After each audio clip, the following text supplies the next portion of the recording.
welcome to day 3 of Enter the Boardroom, the final day.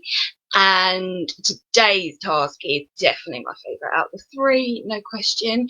We are going to be putting it all together and putting together the sales pitch, which I always think when you're doing these tasks, when you're coming up with a product, it's like the crowning glory, really, the sales pitch.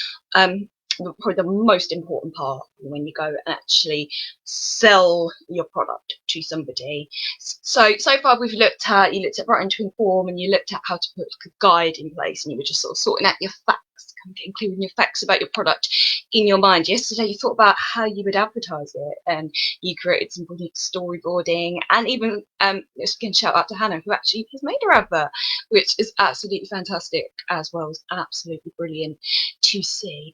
So today I'm going to talk you through the last bit, the sales pitch. I know I've come on earlier today, so I know some of you probably will come in to catch up later, which is absolutely fine. If you're behind in the tasks as well, it doesn't matter at all. You take all these tasks at your own pace. That's the idea of it. It's not necessarily you would do it all in 3 days. You spread it out throughout the week, because I know there's quite a lot to do, quite a lot to get your head around. But for today then, I popped about 20 minutes ago. I popped this into the group. So this is the day 3 work pack, so that should be in the group. We've labelled it as Enter the Boardroom, and it should also be in the announcements as well. So I'm trying to keep all the stuff for these workshops together at the moment, so go and find that afterwards, but that's all your stuff in here for day 3 for Enter the Boardroom. So today is all about persuasive writing. We've done writing to inform, but today is about making it persuasive and creating that awesome sales pitch, which is going to nail it and win the product. So nailing your sales pitch is so important. Now, as I say, to nail sales pitch, you need to know your persuasive devices. And I've been going on about these for the last few days. And if you're not sure what I'm talking about with persuasive devices, today's the day that I'm going to show you. And I'm going to show you a little handy tip. This is what I always teach. It's not my idea. I got it from another teacher, but this is what I always use for persuasive writing. It's a handy little way to help students remember, because using these features is so important in persuasive writing. If your writing it's not going to feel persuasive if it doesn't have these things. So I'm going to, again, excuse my kind of seriously low-tech teaching material at the moment. The problem is, if I do it on a screen share, then I can't. It's very hard to come in and out of the screen share. So we've got, first of all, anecdote. An anecdote, if you don't know, an anecdote is like a little story. Like, I was going to the park yesterday, and I saw a duck. Random story, but there you go. So it's your anecdote. Also, though, persuasive writing, we love a bit of alliteration, which might be ringing bells from your poetry side of things. Alliteration, words that start with the same letter as well. So that's your A part. Then, so I put an F there. F is for facts. And then we've got O, which stands for its opposite, opinions.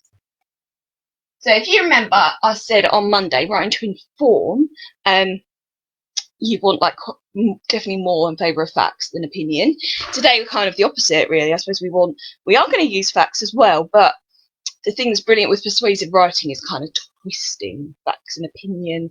And sometimes people who are really skilled at persuasive writing, they learn how to blur the lines a bit. And one thing to watch out for in persuasive writing in particular, people who are really gifted will present an opinion as if it's a fact.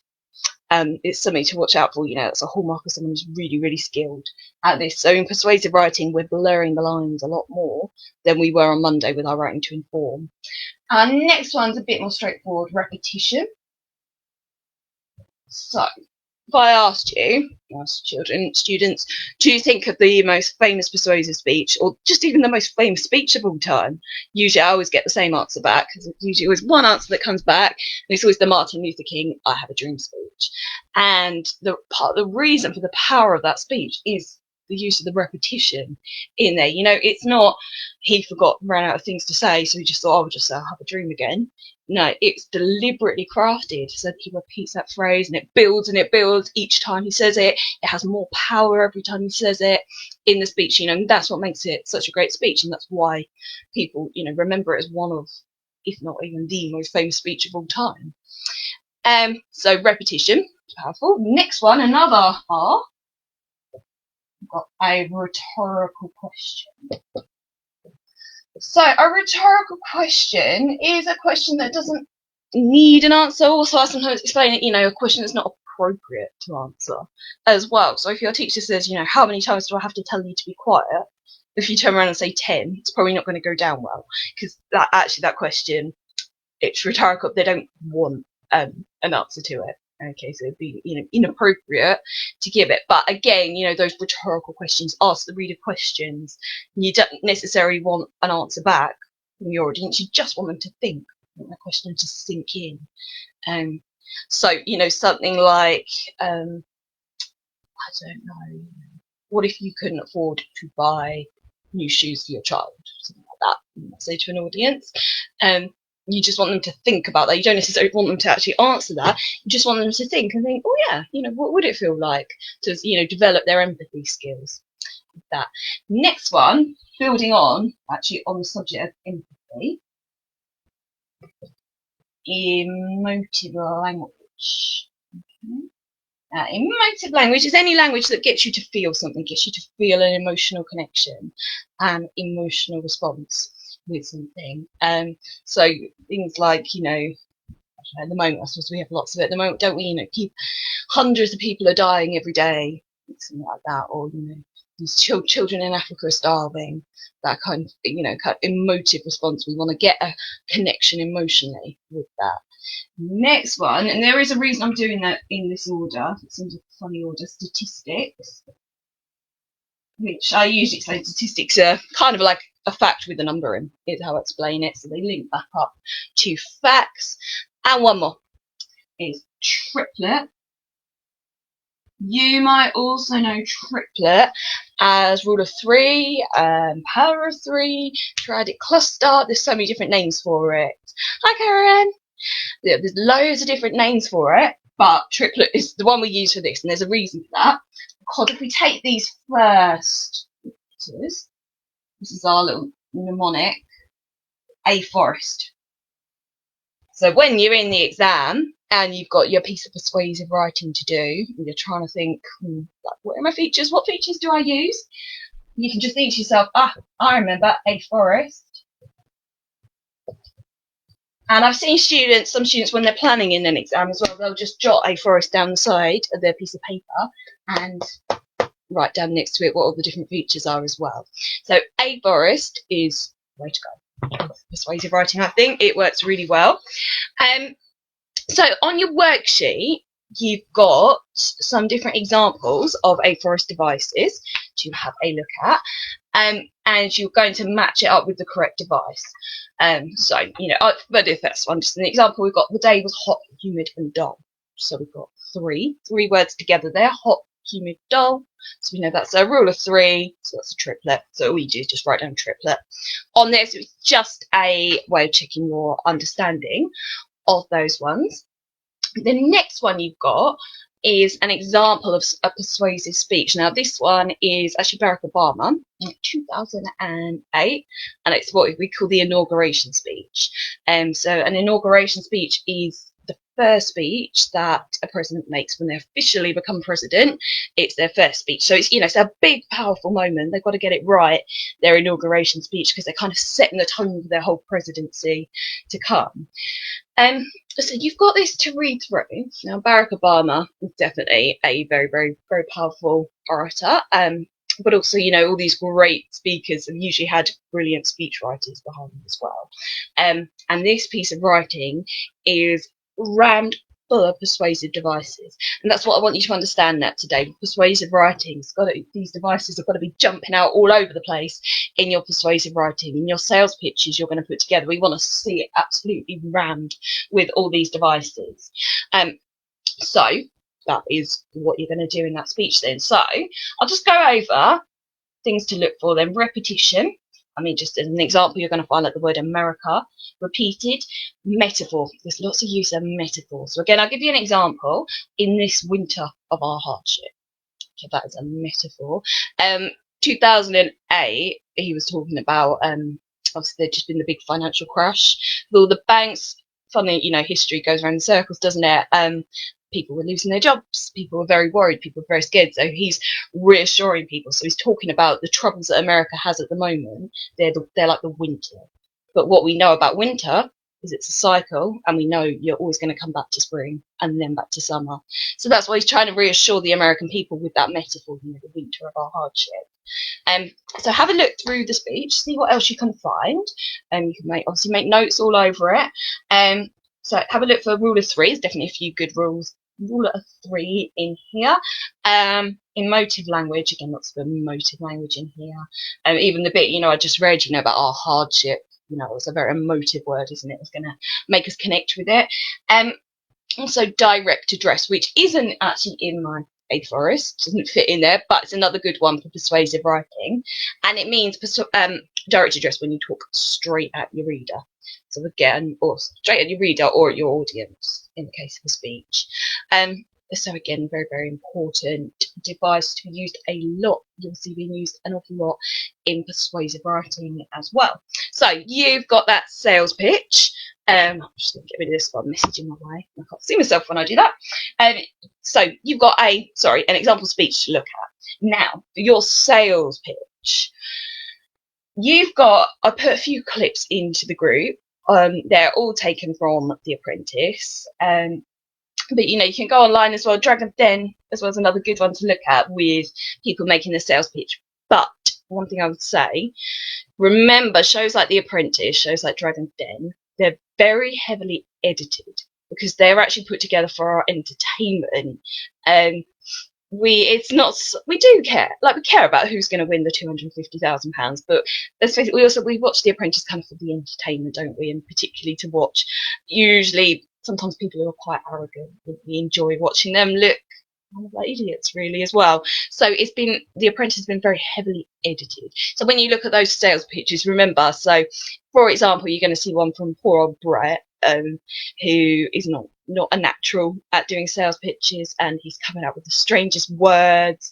What he's saying doesn't make sense. But also remember, poor Brett, they've kind of deliberately made him look like an idiot as well. They've deliberately chosen the worst bits. And then they've got, that clip you'll see when you watch it, a clip of Claude going, oh, he's terrible at sales pitching as well. So remember, in a sense, you're not really watching real life in The Apprentice. Okay, you're watching something that's been put together, something that's been fabricated for our entertainment. But having said that, you can still learn from watching these sales pitches. So you've got 3 and put into the group. So you've got one which is Mark, the winner, his sort of winning sales pitch that he delivered back 2014. Again, it feels like yesterday, but 2014 that was. But yeah, so you have a look at him. He's very confident. There is a bit of faffing around at the beginning in that one. We'll just skip through. I couldn't edit that out, I'm afraid. But his actual sales pitch. And so, hi Louise. So I was at club today. Oh, that's Brit. She can catch this up much later. Fantastic. She's really going to enjoy this one as well. It's probably my favourite out of the 3. So, as I was saying, so we've got Mark, the winner, Helen, who was, again, even longer ago in The Apprentice. She was a brilliant person at pitching. So it's a clip of her talking. The task was in France, and they had to talk to some French investors about sort of buying in their products as well. So that was a brilliant one. And then, as I say, you've got poor old Brett. I thought I'd better put in an example of how not to do a sales pitch. You got poor old Brett, who's trying really, really hard, but he's a bit lost. And you'll see when you watch it, you'll see kind of where he's going wrong with it. He doesn't quite get it. It's not, you can tell it's not a natural thing for him to do a sales pitch. So have a watch of those, and then one thing that makes the sales pitch good, and if you can, one thing they need to improve on. You might find, I think, for example, Helen's probably got a pretty flawless style of pitching, to be honest. So if you can't find anything wrong, don't worry. But whereas Brett, you probably might have the opposite. Bless him. You might struggle to find what he's doing well, but there's definitely things he needs to improve on in his sales pitching. And then once you've looked at some examples, because remember, we always, follow the same pattern, don't we? When we think about our devices, look at our devices in action, and now it's over to you to do the creating bit, the fun bit. So you've got your products. You've been working on those the last few days. So you've got your products. And now you want to take like that information guide you did on Monday, but now you're going to twist it all a bit to make it into a sales pitch. And it means you've got to really up the ante today with a sales pitch. So I've given you questions, and you'll notice like the questions are similar to the information guide, but now there's no room for maybe, might, or we can work on this and so on. It's got to be a lot more, this is the best thing ever. This is, you have to have this in your life. In terms of who you're pitching to, I would imagine, sort of in your mind, perhaps think about, like a board of investors, people with the money, people who are going to invest in this. You've got to convince them this product needs to be made, or this service needs to happen. This needs to get out there, and they need to give you the money to make it happen. Yeah, that's in your mind who you're talking to. So think about why your product or service is a must-have item. Why has it got to be out there? Who you're aiming it for, who's it perfect for? How is it going to change people's lives? Why people should spend money on it? Why it's better than any of the competition? Because at the end of the day, you don't see. We looked at Sainsbury's yesterday, their Christmas ad. You're never going to see Sainsbury's going, oh, John Lewis are quite nice as well. They've got some nice stuff. We've got this, but John Lewis, they've got that. You might want to pop in to John Lewis as well, maybe see what they've got. No, they don't. They don't want you to even know John Lewis exists. They want you to go everything you possibly need to have the best Christmas ever. You're going to go and get it at Sainsbury's. You're not going to you're not going to let your competitors get any kind of sniff of any of the action. So now, it's just kind of crushing your competition in brutal terms. Why are you so much better than any of your competitors? And yeah, finding, why someone should invest the money into your product or service, what will you do with the money? Why is it worth the time? And why, you remember as well, if someone invests in something, so when Lord Sugar gives that £250,000, it's not just a present, it's not just a nice little bit of spending money. He's investing in someone's business idea. He's saying, I think your business could make lots of money.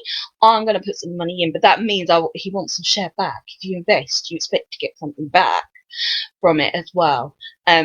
So your speech has got to be pretty powerful. You've got to convince them that it's worth them putting their time in. The same with Dragon's Den as well. Again, they're not just giving the money out as a present to people, they're investing in something. Okay, they're investing in somebody else's business. They expect to get something back from it. It's not it's business, it's not charity. That's what I'm saying. So just a few final tips before I leave you to go off and do your sales pitches. So have lots of persuasive devices in here. A forest all the way with this one. Don't give a balanced argument. Like I said, don't give two sides of it. Don't be like, oh, this product isn't so great at this, or we need to work on that. No. No balanced argument. One, persuasive writing should be biased. It should be one-sided. It's got a different feel to writing to inform. And again, though, today, be creative with your presentation. For example, sales pitch, you could film yourself actually delivering it. That would be absolutely amazing. Write it out first, but then film it. You can even plan it as a speech, have some notes, but then deliver it as a speech to the camera. Would be absolutely amazing. Or perhaps if you're not keen on having your face on camera but you don't mind your voice, perhaps record it. Then think of it as something to be for the radio, and that can be really, really powerful actually as well. A powerful way of checking your persuasive writing. Because obviously in the exam you can't do that in the exam. You can't just stand up and start reading out your persuasive speech, but when you're doing it like this, you can do, and it's a great way to check, well, does it all make sense actually? Does it all flow nicely? Have I used enough punctuation? Or is the person who's reading this going to be all the time because I've written sentences that are 5 lines long and I haven't put a single comma in them? So it's a really good way to check actually your pacing is correct. Check how it sounds. Does it sound powerful? Does it sound interesting? Does it grab someone's attention? Would I be interested? Would I be compelled if I was listening to this to think, yes, that's the product, that's the one I'm going to invest in? So reading it out loud, even if you don't record it, reading it out loud is still a really, really effective way to get to grips with it and to see how it sounds as well. Okay, so my other business partner, this is why I'm hiding up here today, because we've got little ones who are not very well today, so I thought I'll hide up here and do it. I've got less chance of being interrupted. So, as I was saying, that's I think pretty much the main things you need to know in order to get on with this task, the sales pitch. If you've been working on it and you haven't sent me anything yet, please feel free to send me the work. I'd like what you to come up with. I would love to see it. It'd be absolutely fantastic to see what you're up to. Remember, there is a prize. It's not £250,000, unfortunately, but there is a prize. It's probably going to be vouchers because, as I say, it needs to be something I can send easily across to you. But there is a prize in it if you do the work. At the moment as well, as I say, I know some of you, I know Hannah is working really, really hard on this, so I can't wait to see what she comes up with later. I know Jacob has been working really well on this as well. But yeah, so I would love to have catch-ups. If you've just come into this and you are on day 3 and you're like, what advertising, what information guide, it's all in the other videos. This is day 3 today, so you can go back though. Day 1 and day 2 are in the announcements. You can go back and watch them. All the resources are in there as well with it. So everything you need to catch up is in there. And as always, I'm going to try and pop back in at about 3 o'clock today just for a quick little catch up and yeah, just a little rounding it all off as well. But in the meantime, any problems, any questions, just let me know. And have a fantastic day and have fun with your sales pitch.